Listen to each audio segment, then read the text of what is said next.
Grow, Create, Inspire was written to help you create a happy and abundant life while connecting with the earth.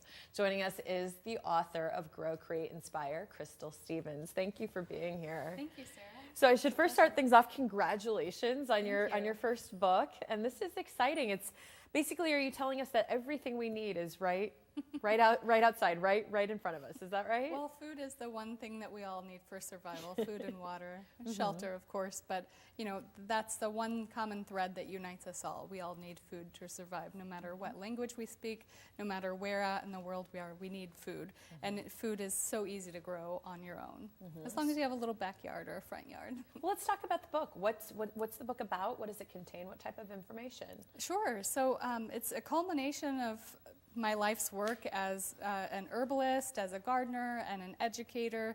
And so it's, at a young age, I became an activist. I started recycling and started a recycling program at my middle school here in St. Louis, and became a vegetarian because I learned in one of my grade school textbooks that cattle ranching was depleting a lot of the Earth's rainforests. And so I made the personal, not to say that all people should become vegetarian, but it was a personal choice. And so I just became very active in the world that we need to live and breathe. We need trees for oxygen. We need plants for survival for humans. So I just became an activist. And for the last 7 years, my husband and I have been farmers on the bluffs of the Mississippi. And we've implemented a lot of educational workshops in the community.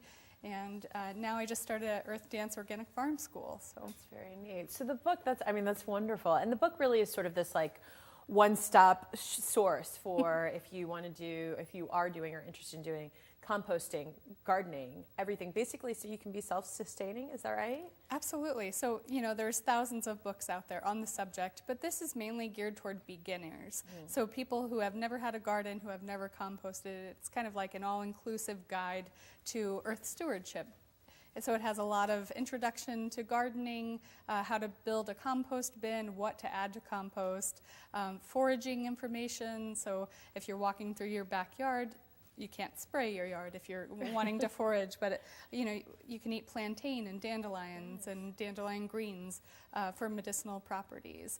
And then it talks a lot about recipes, so how to use homegrown produce for canning and preserving, how to grow and use medicinal herbs, and a lot of other information. And you've brought another book here on set. Tell me a bit about this one. Yeah, so one of my dearest friends wrote this as part of her college education. She's an educator, and so in her curriculum, she was supposed to write this story. And so she wrote it and asked me to illustrate it. My husband and I illustrated it. It's about a bird who kind of sees what's going on in the world and he wants to change it. So he lists off ways that you can help make the world a greener place. Right, and for kids to be able to read it. In all your years so far of doing this, obviously, with the book, what do you feel is the biggest hurdle? People who, I think that was such a great story because in terms of what you were alluding to when you were in middle school, because I remember as a child going to my first Earth Day festival and it having a real big impact on the need to then recycle and then becoming this lifelong recycler.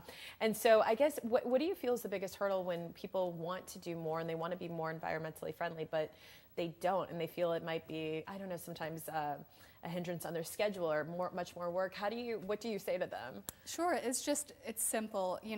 These seeds, so for instance, with a garden, these seeds sprout so quickly. You can buy transplants, you can build little raised beds, or just grow in containers, so container gardening. For recycling, most places in the city have recycling as part of their alleyway.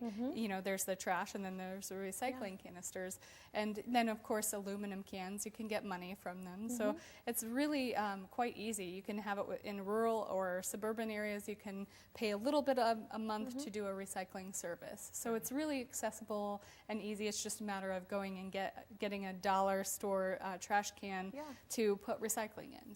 So there's no excuse for just doing one step. Really, no. Really. Well, we've got the information there for you on the screen if you're interested in purchasing the book. It's Grow, Create, Inspire. There's also going to be the Healthy Planet Expo. Is that correct, where you're going to be? Absolutely. And you're doing a book signing there as well as signing your book? Yes. So and then at Earth Day as well, St. Louis Earth Day. Oh, fantastic. Well, the book signing's coming up at the Healthy Planet Expo. That's Sunday, April 2nd. And of course, with Earth Day, put that on your on your calendar as well, and you can get a chance to meet Crystal and buy her book. But for more information, go to growcreateinspire.com. And congratulations again, and thank you for coming in to tell us Thank you about so your much. book. I appreciate it. Thank you.